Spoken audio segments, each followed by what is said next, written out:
This podcast is sponsored by nobody. Hey dudes, welcome to Splat from the Past, the only 80s themed horror sci-fi show where things can get totally radical. Man, I've been saying that or variations of that for the last 7 years, and I never get tired of saying it.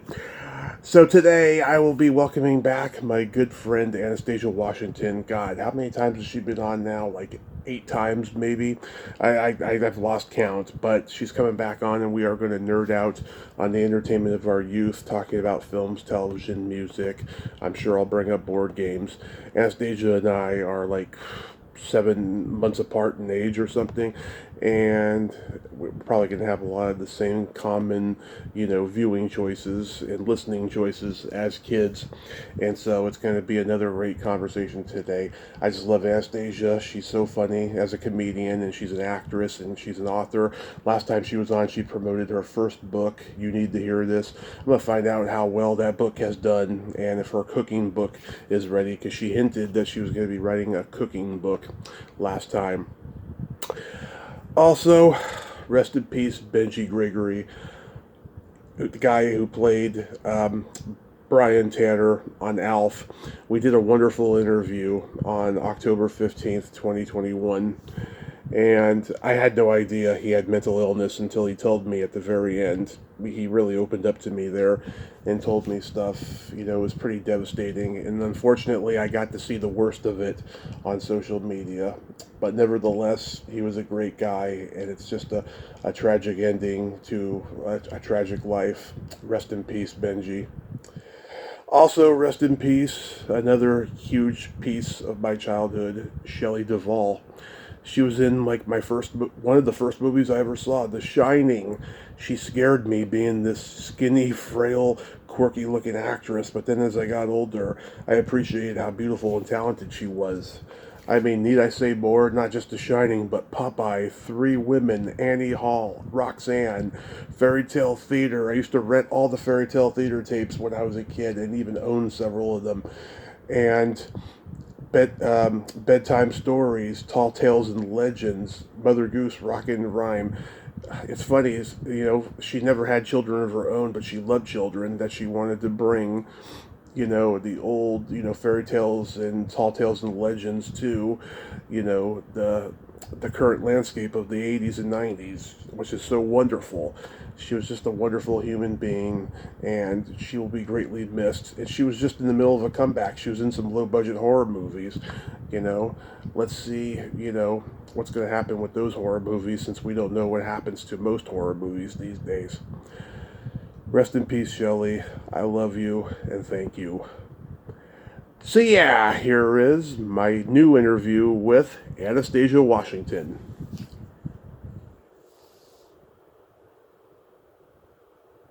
Hey Anastasia, welcome back. How are you today? I'm good. How are you? I'm pretty good. A little sad. We lost Shelley Duvall and we lost Benji Gregory. I know. I interviewed him a couple years ago. He was going through a lot. He told me everything he was going through. It was really emotional this last couple of days. Yeah. Yeah. It's been a loss of a lot of great people lately. Sad. Yep, it's inevitable. Getting older sucks. It does. Indeed, it does. So, going back in time, do you remember the first movie that impacted you as a child? I mean, probably like The Shining, which is very timely. Is one of the first vivid memories I have of watching a film. I was like 3. Uh-huh. So, I think that's a pretty vivid memory for me. Definitely impacted me. Yeah, I mean, going back to Shelley Duvall, The Shining was one of the first movies I ever saw, and that scared the shit out of me. I saw it again when I was 7 and absolutely loved it, but at a year old, that was just too much for my parents to let me see that, Yeah, my mom showed it to me because I used to hang out with Scatman. Oh, yeah. And then he died. And then he died, and then my mom was like, you should see a movie he's in because you're really sad. And I was like 3. So she showed me The Shining. And I don't remember being that terrified of anything besides the bear dog guy. Yeah. Everything else in it was just kind of, I think because I knew that none of this was real, because like I'd been on sets by this time. Right. I was like, oh, none of that's real. But something about that dog bear thing freaked me out for eternity. Yeah. I don't know why. I don't know. I'm just not into furries, I guess. Oh, good. Sorry. I interviewed a guy once in the first year who was like a podcaster, and it turns out by the end he was a furry, and I was just uncomfortable by that. It's interesting. Like, my friend went on a date once, and the guy was like, it was like going really well, and she said, all at once he was like, yeah, so like I like to dress up like a dog, and she like laughed, and then he didn't laugh, and then she was like, oh. Yeah. So I was like, I'm not fetish shaming. I think you should rock it the way you want to, as long as it doesn't hurt anybody, but it's definitely not my thing. I will say that, and it's probably because of The Shining. Not it's mine. All The Shinings. Yeah, not mine either. And that whole scene, my dad actually doesn't remember that scene to this day because he was always fucked up when he was watching that movie, so he can't remember, the furry blowjob scene. Nope. I'm surprised at how many people do not remember it. Like vividly. Like, I'll talk to people about it, and they're like, "What are you talking about?" And I'm like, "The scene. Like, what are you talking about? Of course, it's in there. I'm not imagining a scene." And I have to like inevitably look it up and show proof of the fact that this scene exists. That's I think people block it out emotionally. I'm sure. That's so cool, though. You got to be around Scatman before he passed. What was he like? What do you remember? He was so nice.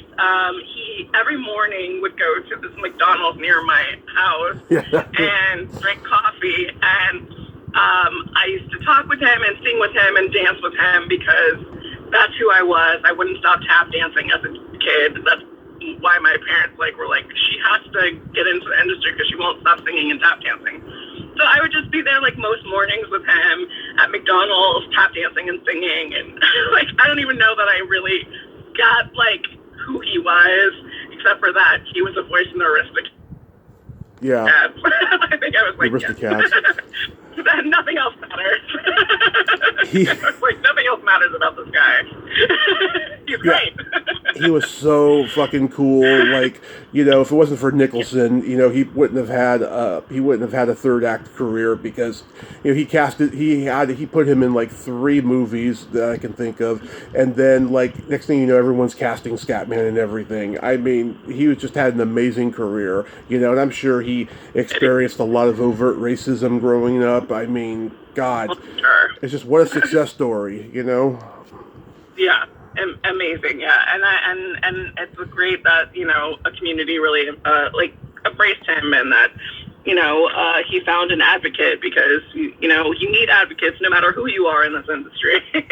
Yeah, unfortunately. Yeah, but yeah. Back to the Future for me, I mean, was the first movie that truly impacted me. My parents used to let me look at their yearbooks, and I always had that fantasy of going back in time and seeing them in high school to find out why they're so fucked up and I'm so fucked up, Yeah,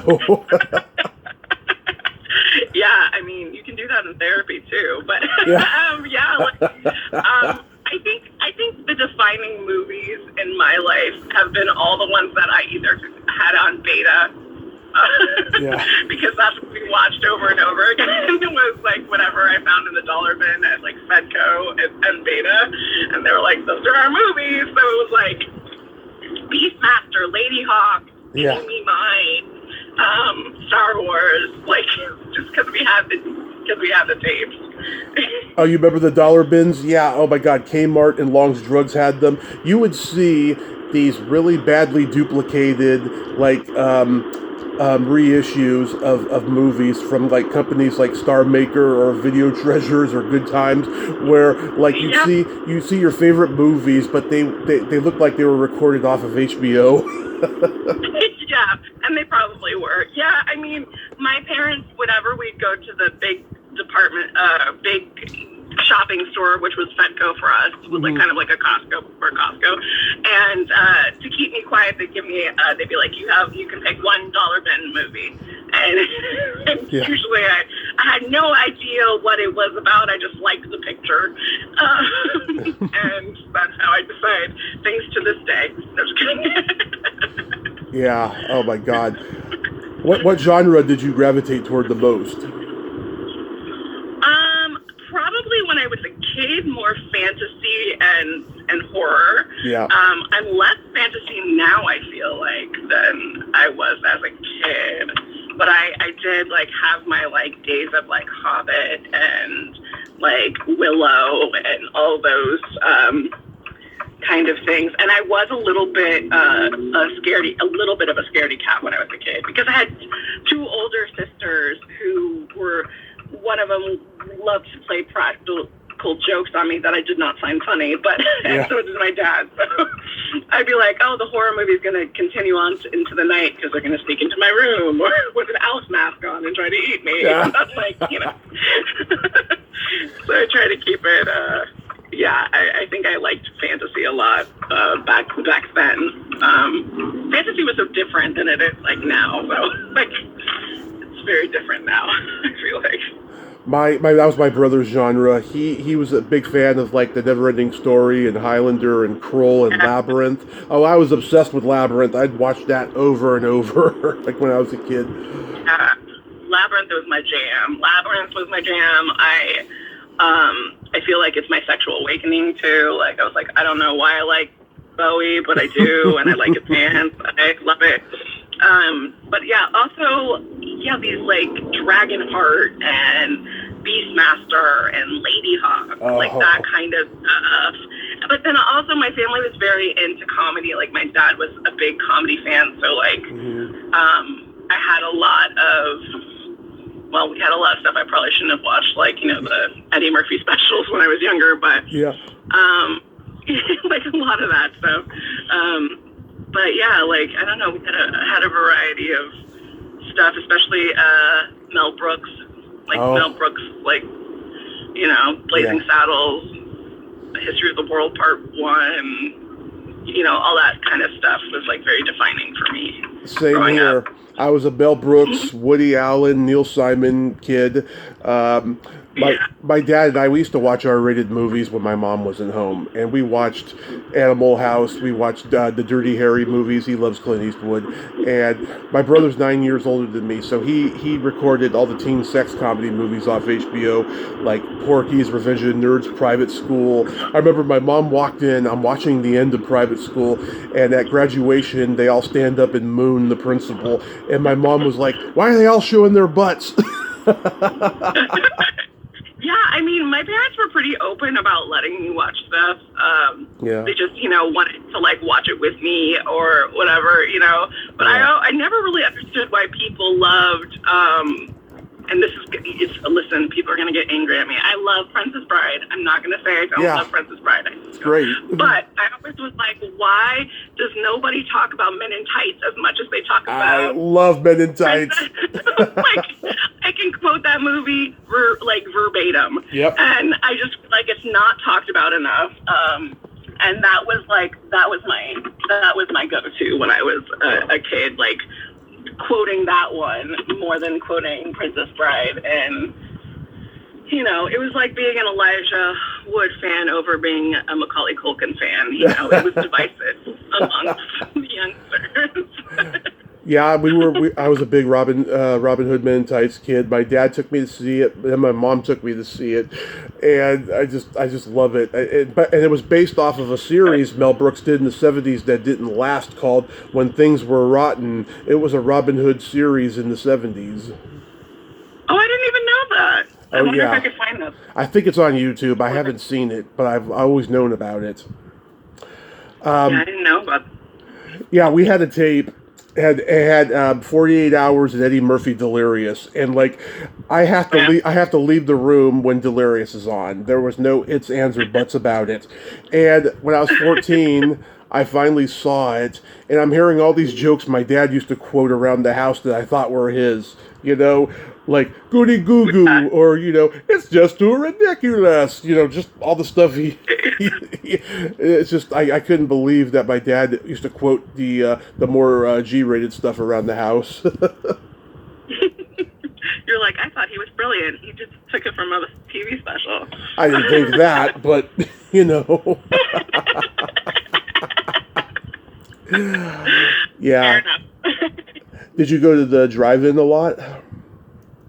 We did. We actually had one really big, like a really big one near us. They actually filmed a lot of famous stuff at, so we were there often. I loved it so much. It was so iconic. We had that little playground in front of the screen like you see in Grease and all that. It just was really iconic. And then they tore it down, and I was so bummed because I loved going. That's one of the things I kind of liked during the pandemic. Some of that drive-through stuff came back, and it was so nostalgic for me. It's like, oh, I can drive in, and not that I want the pandemic to ever come back. Please do not. I mean, no. But there was something about that nostalgia about being in your car and watching a movie or going through a scare. I don't know. It was really fun. Yeah, my parents started taking me when I was 2. They took me to see Weird Science and Rambo 2 on a double bill. I kind of remember it.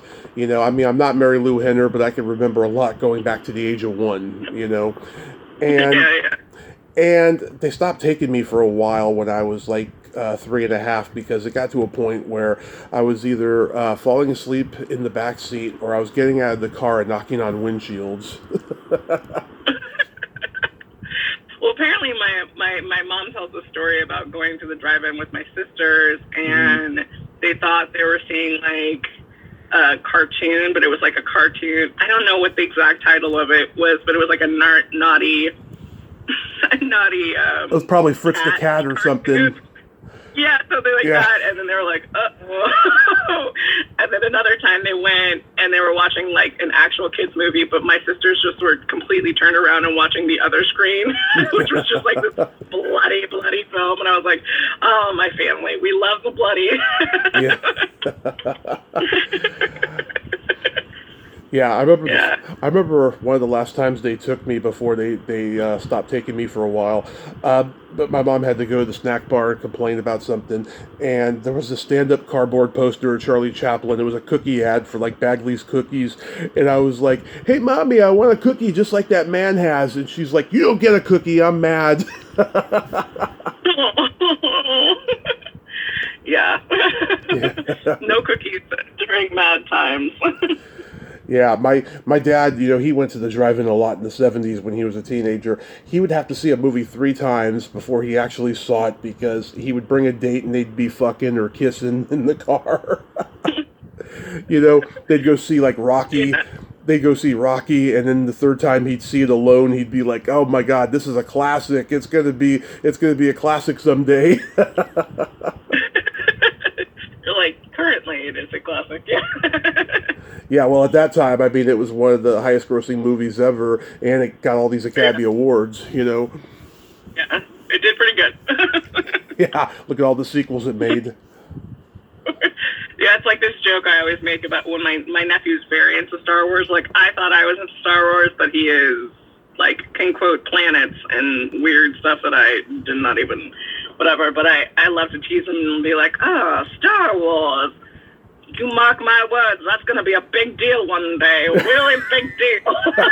And he's always like, shut up. That's going to be a huge deal. You just sounded like Katharine Hepburn. That's what I was going for. So I'm glad it reads. Let's get into television. Did you watch children's programming? Yeah, I think I watched a lot more of the Disney Channel than anything but like I watched like dinosaurs and like that was like my family's like show. That and Land of the Lost. Although there is a big debate in my family about which Land of the Lost like theme song is the best, like the 70s or the 80s, or rather 90s, I think it is. But I obviously like the one that came out during my my era. My sisters like the one that came out during their era. It's a big debate in my family. But we liked the show. We watched that. We also watched a lot of family content together. We watched like Walker, Texas Ranger, and Night, and Murder, She Wrote. None of this stuff is really family oriented, but we watched them as a family. Cherie J. Wilson and I nerded out like this just a few months ago, and it was kind of interesting. You know, she's a very professional woman, but she displayed a little bit of a fun side in that interview as well. She's very optimistic and always friendly. I love that. Yeah, I mean, and then I watched the classic stuff on like the cartoons and stuff like that, like Gummy Bears, and I watched, like the Nickelodeon stuff, like all that, and Are You Afraid of the Dark, and Hey Dude, all that stuff. Oh God! Salute Your Shorts. Nickelodeon. Do you remember Pinwheel? Mm-mm. Oh God! Nobody I talked to remembers this. Okay, Pinwheel was a Canadian ripoff of the Electric Company, and the Electric Company, of course, was a ripoff of Sesame Street. So it's just adults and puppets, and it had a theme song: "Pinwheel, pinwheel, spinning around. Look at my pinwheel. Look what I found. Pinwheel, pinwheel." And like people remember the theme song, but not necessarily the show. I don't remember that, but like there's always these, like I remember Recycle Rex, and there's very few people who remember Recycle Rex. So I was like, the dinosaur that taught you how to recycle, and people are like, huh? And I was like, I did not make this up. You can look it up. Yeah. It is Recycle Rex. I don't remember that. Oh yeah, I mean, he had this like whole recycle rap song. It really got us to think about recycling because he was a dinosaur. Remember the Elephant Show with Sharon, Lois, and Bram? Yes. I'm trying to get Sharon on here, and maybe she can take Bram with her. I mean, Lois is passed away now, but I used to watch that show a lot when I was a kid. I remember the elephant gave birth to a stuffed animal elephant. Naturally. Yeah.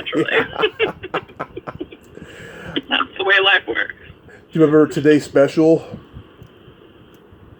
Yeah. Yes, I love that show. I interviewed the security guard puppet on that show, Bob Dermer. He was Sam. He was married to Muffy the mouse. He was married to the woman who did that voice. That's cute. Cute. How about the Saturday morning cartoons? Oh, I was a huge Saturday morning cartoon girl, but I was also like, okay, this is so weird, but like I would get up really early and I'd watch this like obscure cartoon called James Bond Jr. Oh yeah, I watched it. Yeah. I loved it. I loved it so much. It did not make any sense because it was like James Bond was his uncle, so he really wasn't a junior at all. But okay, James Bond Jr., and that was another one that had like a really good theme song. Yeah, I'd watch it with Denver the Last Dinosaur. Yeah. And like, what happens to good theme songs? I feel like nobody has good theme songs for anything anymore. No, especially TV shows. You watch the show, all you get is like maybe a bass line, burp, burp, and then the show starts. Yeah. I'm like, no, I want a theme. I want to sing along. There's so many epic theme You can blame songs. Seinfeld for that. I blame Seinfeld for so much. No, let's not get into that. Let's not get into that. Not this bad. Yeah, I was a big Alvin and the Chipmunks kid. I love the '80s version so much better than the '50s because in the '80s they were celebrating pop culture as we knew it back then, and it was so funny and so meta before meta. And I was a big Muppets Babies kid. Muppet Babies, though, that was so good. Yeah. I love Muppet Babies. I was just working on a script that I wrote that's kind of like my interpretation of like a new age Muppet Babies. Yeah. Like to the adult generation that remembers Muppet Babies. Because it was just so iconic. Yeah. And my nickname as a kid was Animal, so. Oh, I remember one time Scooter. I think it was Scooter. He had a cold, and they went in through his belly button to fight, the germs. Yes. Yeah. Yeah, they did that. I guess they kind of do that with that Magic School Bus. They do all kinds of weird stuff where they go Magic inside School people's Bus. bodies. Yeah. Yeah. It's funny. I read the books long before I ever saw the series. I think I was maybe 12 or 13. By that point, I was over it by the time the cartoon was on.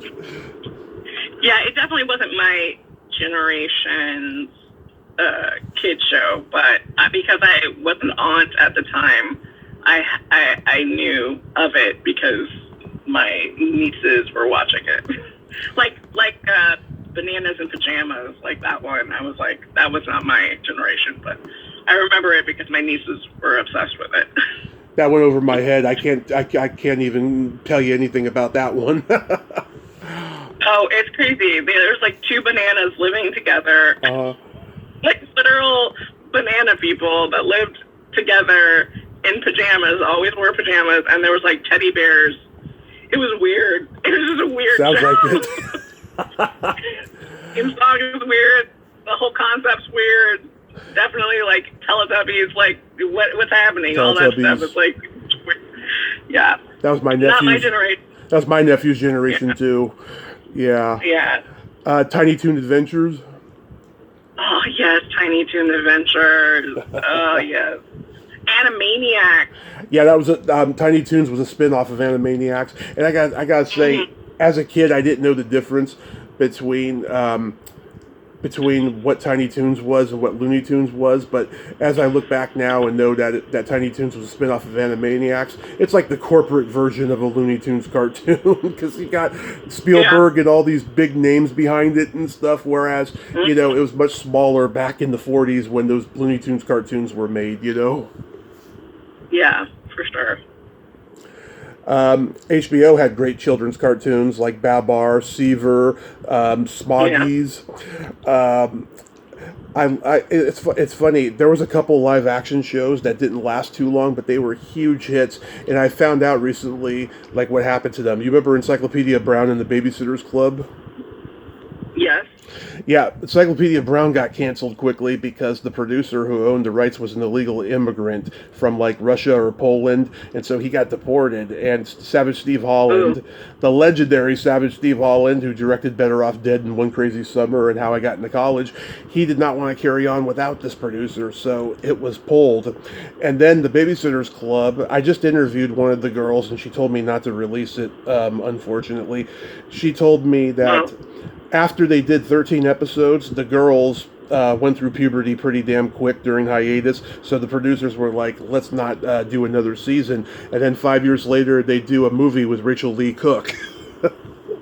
Oh, yeah? Yeah. Yeah. Did you watch Encyclopedia? Not that much, and I wasn't a huge Babysitters Club person. I watched it. I watched episodes, and I definitely read the book for Babysitters Club. I didn't read them all, but it just wasn't totally my shtick. But yeah. Yeah, I've interviewed a couple people from Encyclopedia, and I got one of the girls from the girl group Betty, who sang songs, every episode, and I'm pretty happy about that. They are cool. Betty is the most criminally underrated, talented group ever. Forget the fact that they're women; they're fucking talented. I will tell you. Yeah. Do you remember the show? This is another one most people don't remember. It was called Ready or Not. No. It was a Canadian teen sitcom show that was on Showtime, I think Friday nights. It was about two girls, one conservative, one liberal. They live on opposite sides of the tracks, but they become best friends, and they deal with all the hot topics of the 90s that we're still going through today: rape, racism, abortion, AIDS, all that stuff. And the Disney Channel started playing it after the show was canceled. They had to chop up so much because there was a lot of F-bombs dropped on that show because it was on Showtime, you know? Oh, yeah, no, I don't remember that. Yeah, it was a really cool show. I tried to get one of the girls on here last year for the 30th anniversary of the show starting, and I wasn't successful at it, unfortunately. But I love that show. It should be on it should be on streaming or Blu-ray. It's a very underrated show. Interesting. Yeah, no, I've never heard of it. I'd rather watch that than Degrassi Junior High any day of the week. Ooh, I love it, Degrassi or Skins. I love that. Yeah. What were your sitcoms? I mean, like, I was a big Saved by the Bell is a sitcom, right? Yep. Yeah, Saved by the Bell. Definitely was a huge Saved by the Bell chick. Other sitcoms that I watch. I mean, my family watched Golden Girls a lot. Yep. Empty Nest. You know, The Cosby Show. Any of the Cosby spinoffs as well. Different World. Yeah. Yeah, I loved Different World because I was so obsessed with Dwayne. Like, like I just thought he was the ultimate dude. So in love. But I had such a weird, like, taste in men. I guess I still do. But I had such a weird taste in men very young because, like, so he was my crush. Yeah. And then I also, on Texas, I almost said Texas Chainsaw Massacre. Walker, Texas Ranger. Yeah. I was, like, in love with Bubba. Yeah. He was, like, this mullet. Like, so, I don't know. Like, my parents were always like, "You are so weird." I'm like, I don't know. When like Bubba was on, I'd be like, "Pull up them pants, Bubba," because he would always come to the door and be like, "Ma'am," and like pull up his pants. Of I course. don't know. I'm a weird child. I was a weird child. I'm a weird adult. That's why I love you. You know, we're two asses in the same pair of pants. Yeah, two weirdos talking it out. Out of This World, I had a huge crush on Evie. I've tried getting an interview with her. I haven't been successful. Punky Brewster. Small Wonder. I'm sorry? Yes, Punky Brewster. Yeah. Small Wonder. Small Wonder. I just interviewed the mom, Marla Pennington. She was wonderful. She was great. Oh, yay! Yeah, her and Megan should have a fight, you know? Yeah. The Wonder Years? Yeah. I definirly kept up with that one. God, there were so many. I mean, we had TGIF Fridays and must see Thursdays on NBC. Yeah, that was like Family Matters. Definitely Family Matters. I definitely watched a lot of like Step by Home Step. Improvement and Step by Step. What was the other one that I was thinking of? Blossom. Blossom, yeah. Clarissa Explains It All. I guess that's not really a little bit. Brina, all that stuff. Were you a big Saturday Night Live kid? Yeah, huge. I used to run around the house with like a cape on and pretend I was Opera Man. Yeah. I just loved Adam Sandler and I loved Eddie Murphy and Yeah. I mean, I still do. I haven't grown out of that at all. This is saying a lot. I love the original cast the most out of all the casts, and I love most of the cast since them. But there was something so special about the original cast because they were doing something for the first time, and they really did have a National Lampoon "fuck you" kind of attitude that I just think that all the other casts didn't have. You know. Yeah, it was definitely like a rebellious time. They definitely like made statements that I don't think that this newer generation does as much, you know? Yeah. But it's still funny. Like, Saturday Night Live is an institution. Like, it's, even the bad years, there's, like, great stuff. Like, yeah, you know, it really... and you know, too, I mean, not every sketch can be funny, and not every episode can be funny. Yeah, there's a lot of bad ones in those first 5 years, you know, but there's a lot of good ones, too, that I still quote. Yeah. You know, I mean, John Belushi doing Ray Charles as Beethoven, I mean, that fucking cracks me up. There's the prison talent show. Oh God, that's a scream. There's the party where they're all, you know, dressed as like 19th century people, and they got names like Salisbury and Lord and Lady Douchebag, you know, stuff like that. Yeah, I mean, and also isn't that where we get the classic Richard Pryor Chevy Chase sketch from? Yes. Which is word association, like the greatest sketch ever. Like I just can't like tell people enough. Like, have you seen this sketch? Like, this is Richard Pryor at his like the best. This is the best. Like, Chevy's pronunciation of a certain word that we hear in Song of the South is fucking priceless. He says it twice because then Pryor's like, what? And he says it again. It's so fucking funny. Yeah, and definitely not a sketch that anybody would do nowadays. No. But you know, it's such good comedy, and like it is our like, you know, who, what, where, like kind of like who's on first. Like that's my generation. That's exactly what it was. It was who's on first. Yeah. Yeah, it's just like that's the one that I go to for that. Like, yes. That's the perfect comedy speed. It is. And so simple, just two guys sitting there. Like, yeah. Mad TV. I got into this show much later in recent years. When I was a kid, I was so much a Saturday Night Live kid that I was like, oh, they're just ripping off Saturday Night Live. I mean, I did see the pilot when they're making fun of Pulp Fiction called Gump Fiction, you know, with Forrest Gump. I liked that, but I was a Saturday Night Live, you know, just thick and through kind of a kid. But it's funny, I just interviewed my high school principal because she wrote a book. She told me that was her favorite show, and I was like, oh my God, my high school principal loved Mad TV. Mad TV is great. So is In Living Color. Those are like, yes. I guess I didn't know that I wanted to become a comedian, but there's a lot of signs that I was going to become a comedian, because those are like my favorite, like all that, In Living Color.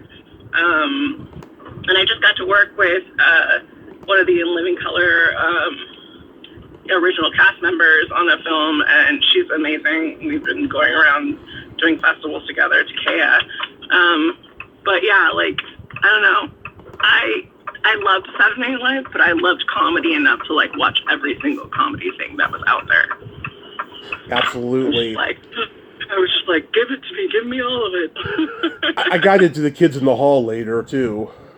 Oh yes, Kids in the Hall was so good. I mean, and then Mighty Python, but I mean that's too cool. But that was like my grandmother's favorite. Like Monty Python was like her everything. So. I'm a huge SCTV fan, and I'll tell you, the Pythons, they love SCTV because they were basically doing what those guys were doing. Yeah. True. In terms of the broad way of producing humor, you know, I mean Python, they weren't like parodying specific pop culture and celebrities. Maybe once in a while they'd make fun of their prime minister or whatever like that. But in terms of like what they were doing, I mean, SCTV was more like Python than Saturday Night Live. But the Python guys did host Saturday Night Live in the 70s. Oh, that's right. Yeah, Michael Palin and Eric Idle. I think John Cleese did. Maybe, I can't remember. But I feel like John Cleese, for sure. Yeah.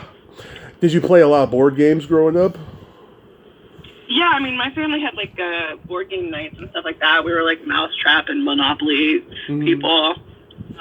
Although Monopoly always freaks me out because I have a very competitive family, and so it got a little brutal. Like Uno gets really brutal in my family as well. Yeah.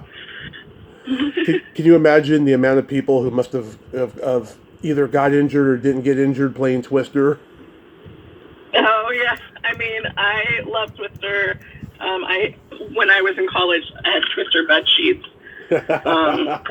So like, I remember my boyfriend in college was like talking to one of his friends, and he's like, I was like, oh, I have Twister's bed sheets, and because we were talking about it, and he goes, oh, no wonder you're with her. And I was like, oh, not like that, dude, but maybe.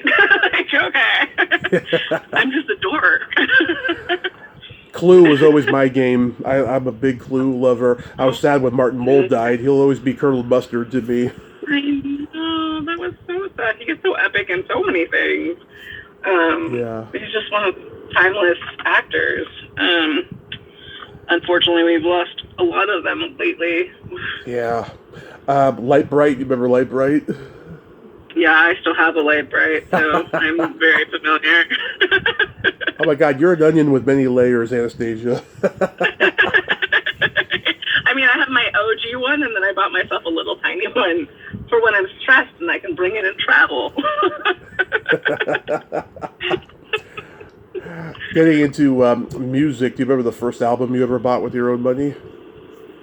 Oh, well, I do remember buying a Milli Vanilli tape and getting really upset and, like, trying to throw it away and protest, and my mom was like, no, throw it away. Just, like, keep it. You still like the song. I was like, no, I've been lied to. So I think I remember that. But then, like, I think my first CD, that was like my cassette tape, my first cassette tape that I really remember. But my first CD I remember buying was Dookie by Green Day. Yeah. And then I think Usher at the same time. Like, both. Like, I think I bought both at the same time. So that's definitely a biracial cocktail that if I ever saw one. Yeah, my grandmother gave me birthday money when I was 8. I was an MTV kid, so I love Phil Collins. I got No Jacket Required. I got Poison's Look What the Cat Dragged In.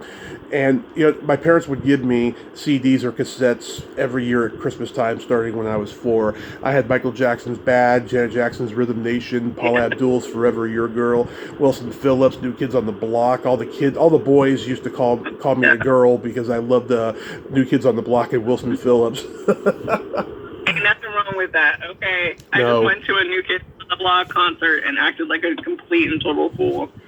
I had Ward's Cherry Pie. That was a favorite of mine. Remember Joey Lawrence had an album? Yes. Yeah. Oh, there's nothing my love can't fix for you, baby. That was... I don't know that I owned it, but I was very into Joey. All the girls were. All the girls were. Yeah. Did your parents have like a big box of vinyl records? Yeah, well, they had a massive collection, and I still have quite a bit of it, and I've added onto it in years. So, yeah, it kind of takes up multiple rooms with multiple storage, like shelves. So, yeah, quite a collection.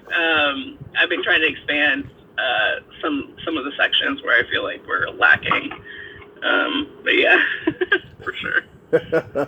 Yeah, we had everything from the Stones to the Beatles to Johnny Cash live at Folsom Prison on vinyl. It was a huge box. My first comedy record I remember was Lily Tomlin's "This Is a Recording." My mom had that. She loved Lily Tomlin. Yeah, I think we have some on Maybelline. I mean, we have a lot of comedy records, but I feel like I never feel like I have enough of the comedy records. Yeah. Like, we have some Lenny Bruce and stuff like that, so I feel like there's more out there I need. Vinyl is just so awesome. There's nothing like that stinky, musky smell of vinyl. It's so intoxicating. There's nothing like it. I just the crackle when you put the needle down. It's just like addicting to me. It's like, I don't know, nostalgic, I guess. What was your first concert?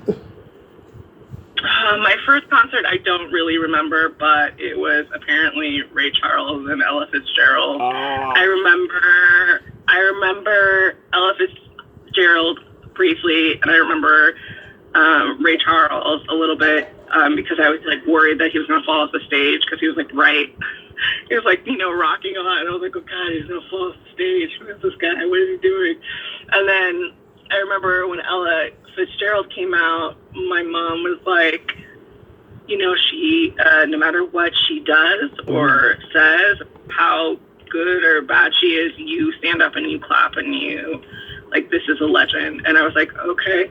And she, like, because I think we didn't know, because she was really sick at the time, if she was, like, going to be good. And she came out and she, like, was Ella Fitzgerald, perfect at every second. So there was no need to doubt. She was epic. Yeah.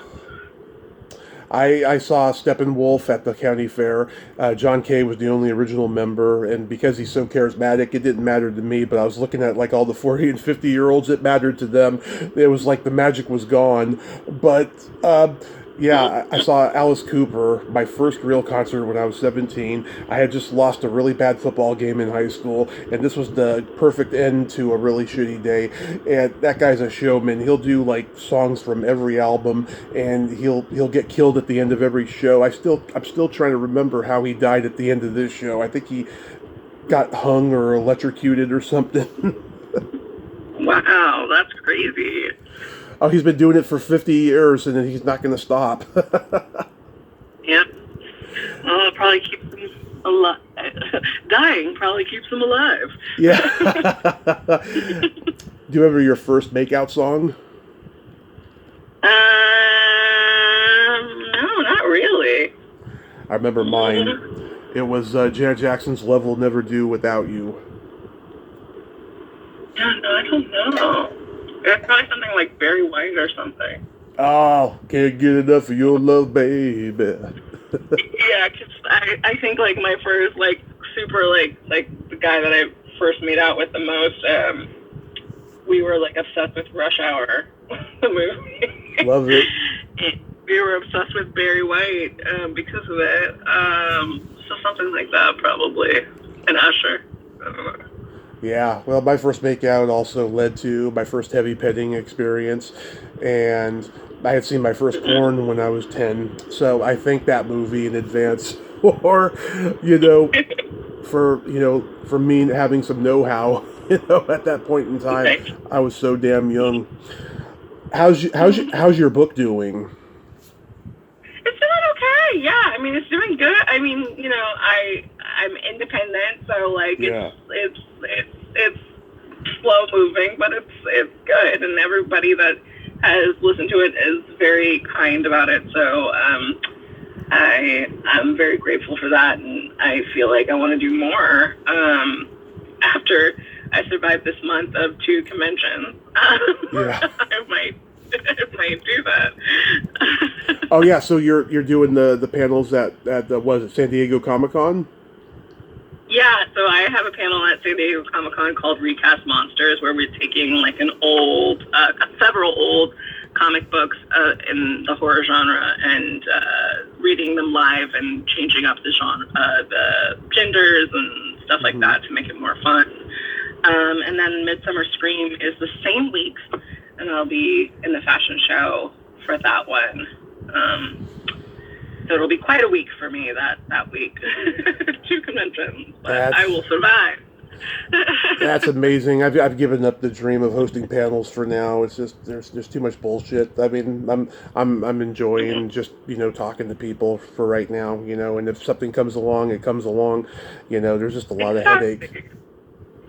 No, I get it. I understand. It's it's another stressor. But it's great to have conversations with people like that you're doing. So it's also great, Yeah. And how's your cooking book coming along? I remember last time you told me that you were like outlining it or whatever. Yeah, it's outlined. I kind of want to like try some. I've been trying some of the recipes out on people, and I want to try quite a few more out before I'm like really like set to go. But it's outlined. I just there's a few recipes that I'm trying to make sure I like in real life. not just on paper. Yeah, I gotta get back to writing my memoir. That's my goal. That's my goal when August hits. I'm gonna see if I can, get 10 pages a day at least for the first few weeks or so. That's great. That's a great goal. I mean, you'll be done in no time with that. Yes. And are you still doing your podcasts? We are, like, Serial Killer is coming back in the next couple weeks. So that's great. I'm super excited to be back at that. We already, recorded a few. We're trying to bank a few more before we, like, launch again. And my co-host is so good at, like, keeping track of stuff, because she was like, this is season 5. And I was like, it is? And I was like, oh, I knew that. Did not know that. But yeah, we're coming back, and hopefully be doing like more live shows, because we really love doing the show live, and then putting it up as a podcast. So that is our hope, to do more of that soon. That is awesome. Any movies or anything you got coming out too? Yeah, I mean, I have Deadhead is still doing the festival circuit. I have another one called MLM that's been making the circuit too, and I'm filming something this month that is going to be an anthology. And then I have a short film that just got picture locked, so that'll be doing the festival circuit soon, and it's called Gaslighter. So yeah, there's quite a few things brewing, coming out. That is so awesome. Anastasia, thank you for nerding out with me today. And I'll talk. Anytime. Yes, and I'll talk to you again soon. And don't work too hard today at work, okay? I'll try not to. Thank you. Okay. Love you. Bye-bye. Love you. Bye. Well, there you have it. Anastasia Washington, ain't she a sweetheart? Oh my God, she is one of the good ones. I fucking love her. She is so awesome, and I'm glad that we could talk, before she had to go to work. And fuck, I was 10 minutes late because I had some technical difficulties, but we got it done. We got the essence of what I wanted to talk about, and I always love having a talk with Anastasia. She's just an awesome, awesome person. Well, until next time, this is Tommy Throwback Kovac saying, there's no shame in living in the past because the present sucks. Later, dudes.